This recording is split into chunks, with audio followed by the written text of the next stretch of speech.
अचानक ही CM KCR हैरान रह गए। बंजारा हिल्स में टीआरएस को जमीन आवंटन पर हाईकोर्ट में आज सुनवाई हुई। हाईकोर्ट ने सेवानिवृत्त कर्मचारी महेश्वर राज की जनहित याचिका पर सुनवाई के दौरान 4 सप्ताह के भीतर अदालत को जवाबी दावा दायर करने का आदेश दिया है। हाईकोर्ट ने सीएस, सीसीएलए, राजस्व सीएस और हैदराबाद कलेक्टर को महंगी जमीन 100 रुपये प्रति एकड़ के हिसाब से आवंटित करने पर नोटिस जारी किया है। इसके अलावा हाईकोर्ट ने टीआरएस अध्यक्ष केसीआर और महासचिव श्रीनिवास रेड्डी को भी नोटिस जारी किए हैं। तेलुगु फिल्म फेडरेशन और Telugu films chamber of commerce के बीच विवाद पर मंत्री तलसानी श्रीनिवास यादव ने प्रतिक्रिया दी है। उन्होंने कहा कि रणनीति कोई मायने नहीं रखती, दोनों तरफ दिक्कतें होती है। आपसी तालमेल से समस्या का समाधान किया जा सकता है।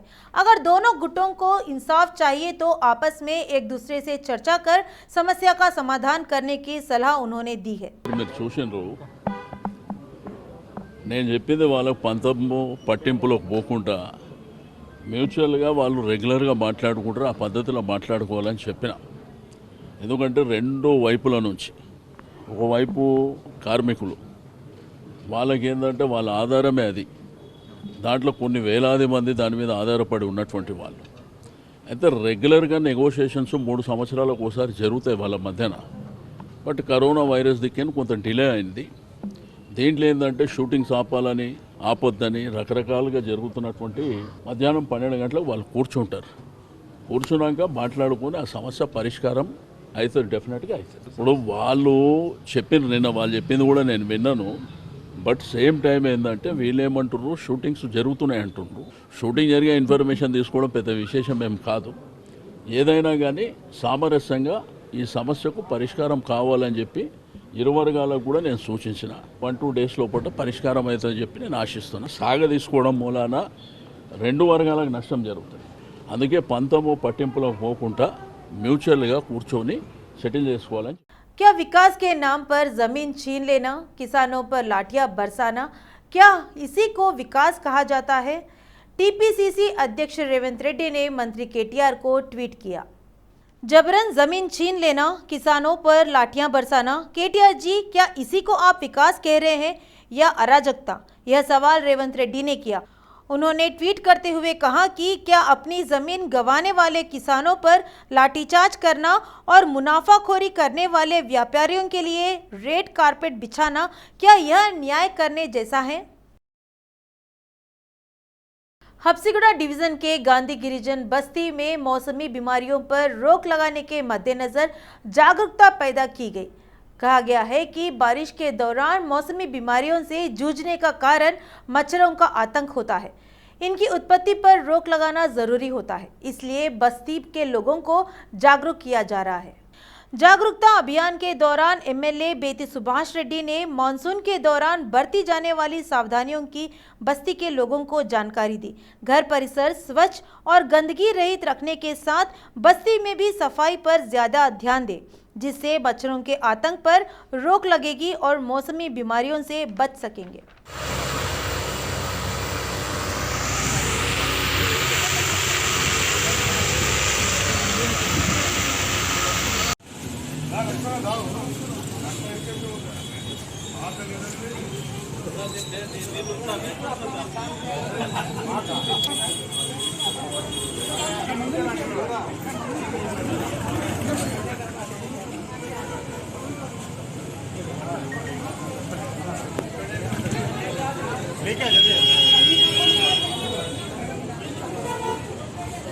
ఇలాగే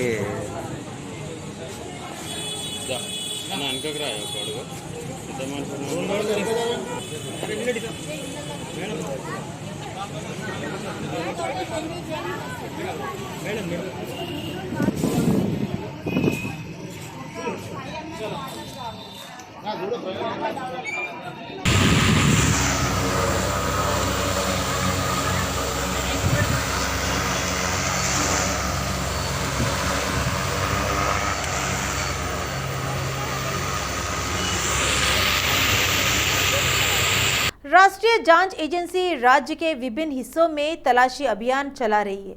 एनआईए अधिकारियों ने लापता नर्सिंग की छात्रा के मामले में उप्पल चिल्का नगर में हाईकोर्ट की वकील शिल्पा के घर पर छापा मारा। गुरुवार सुबह से ही उनके घर की तलाशी ली जा रही है।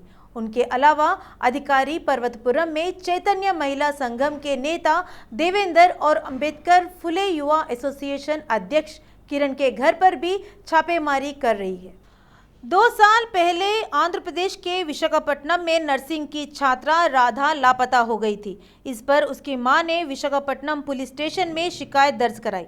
आरोप लगाया कि माओवादी सहयोगी चैतन्य महिला संगम के नेताओं ने उनकी बेटी का अपहरण कर लिया है और जबरन माओवादी पार्टी में शामिल करने का प्रयास कर रहे हैं। छात्रा की मां ने शिकायत में कहा कि सीएमएस नेता देवेंद्र, स्वप्ना और एडवोकेट शिल्पा ने उनके घर आए थे और देवेंद्र उनकी बेटी को इलाज के बहाने साथ ले गए। शिकायत के आधार पर पुलिस ने गुमशुदगी का मामला दर्ज कर जांच की जिम्मेदारी एनआईए को सौंपी, जिस पर एनआईए ने मामला दर्ज कर लिया है। इसी के मद्देनजर एनआईए द्वारा एडवोकेट शिल्पा, देवेंद्र और किरण के घरों में तलाशियां ली जा रही है। तलाशी अभियान के अंतर्गत एनआईए के अधिकारी मेदक जिले के छंगुटा में भी तलाशियां कर रहे हैं। माओवादी के शीर्ष नेता दुबाशी शंकर के बेटे के घर में तलाशी ले रहे हैं।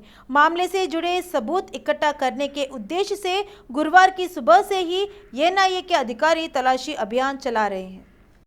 సుమారుగా శిల్ప చైతన్య మహిళా సంఘంలో సెక్రటరీగా వర్క్ చేసింది. ఆ తర్వాత రాజీనామా చేసింది. తెలంగాణలో అప్పుడు కుట్ర కేసులు కూడా చాలా మటుకు పెడుతున్నారు. ఎందుకంటే మాట్లాడే వ్యక్తులపై ఈరోజు జరుగుతున్న అంశాలు మనకు తెలిసినది, ఎందుకంటే మీడియా పరంగా చూస్తూనే ఉన్నాం.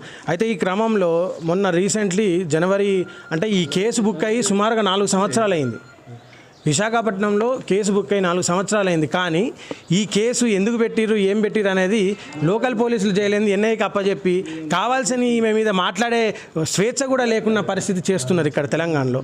అయితే దీంట్లో భాగంగానే ఎన్ఐఏ వాళ్ళు ఈరోజు కేసు పెట్టడం జరిగిందని చెప్పి మొన్న రీసెంట్లీ రావడం జరిగింది. ఇది ఎన్ఐఏ వాళ్ళు ఒక ప్రెస్ నోట్ అనేది రిలీజ్ చేశారు.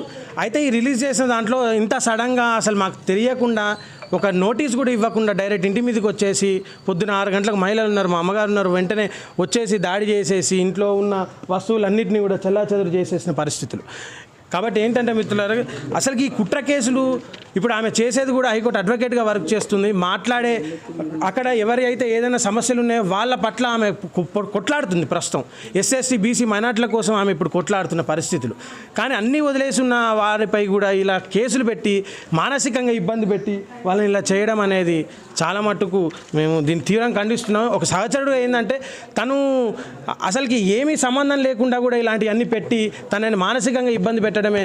తను ముందు కూడా ఇదే తెలంగాణలో ఒక సుమారుగా 4 చెర్ల, అలానే ములుగు, మన గద్వాల, హైదరాబాద్ ఎల్బీనగర్ కేసు, ఇట్లా 5-6 కేసులు పెట్టేసి సుమారుగా ఒక 7 నెలల వరకు జైల్లో ఉండి వచ్చింది. అయితే 7 నెలలు జైల్లో వచ్చినాక కూడా మళ్ళీ ఇలాంటివే తనని ఇబ్బంది పెట్టే దిశగా ఈరోజు డిపార్ట్మెంట్ అంతా కూడా చేస్తుందని చెప్పి నేను తెలియజేస్తున్నా. కాబట్టి అసలు ఈ కేసుని అన్నింటినీ కూడా వెంటనే ఎత్తివేయాల్సిందిగా కోరుకుంటూ ఎవరైతే కిడ్నాప్ అయిన అరుణకు సంబంధం ఏంటి, అసలు ఏంటి ఎవరు తెలుసా? जीएचएमसी सर्कल 16 के नगरपालिका के डिप्टी आयुक्त वेणुगोपाल ने लोगों से पर्यावरण संरक्षण हेतु मिट्टी से बनी गणपति की मूर्तियों को इस्तेमाल करने की अपील की है। अंबरपेट में मोबाइल वैन में मिट्टी से बनी गणपति की मूर्ति का जुलूस निकालकर लोगों को जागरूक किया गया। आगामी गणेश चतुर्थी पर मिट्टी से बनी गणपति मूर्ति की पूजा करने की अपील की गई।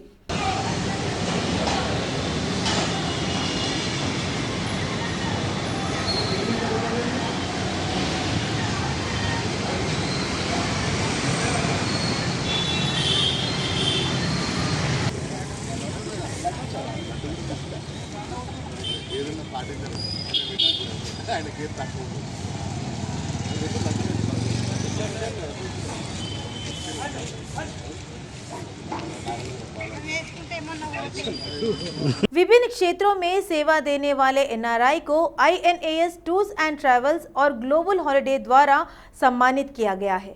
मोहम्मद मिश्रा और हसीबुद्दीन द्वारा रविंद्र भारती में समारोह का आयोजन किया गया।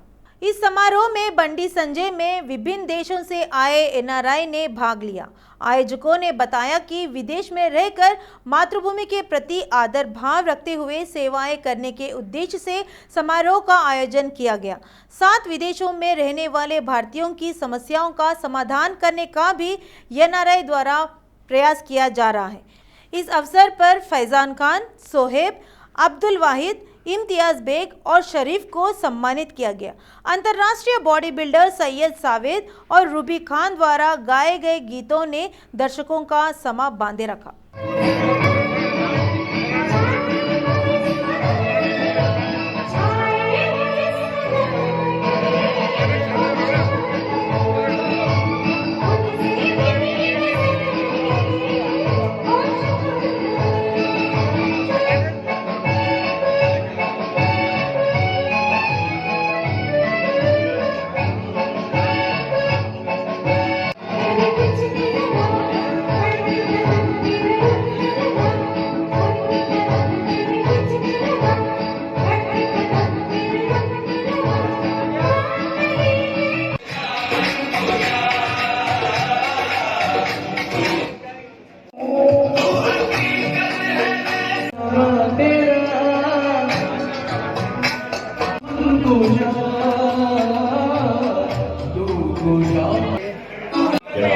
on South Face are full big category.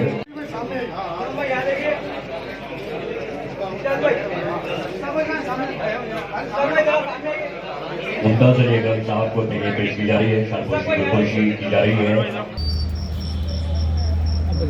Mumtaz Ali अकरम 4 दिन पहले सऊदी से आया हुआ हूँ।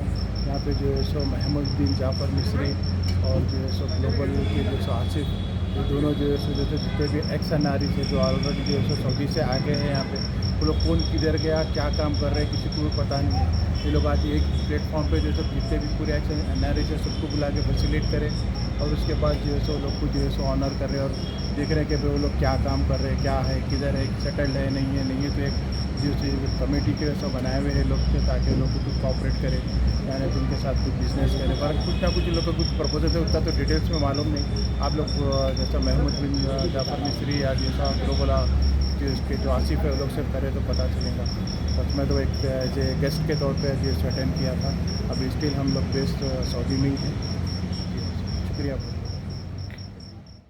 सिकंदराबाद रेलवे स्टेशन पर अग्निपथ के विरोध में हुई तोड़फोड़ के मामले में पुलिस द्वारा कई प्रदर्शनकारियों को गिरफ्तार किया जा रहा है।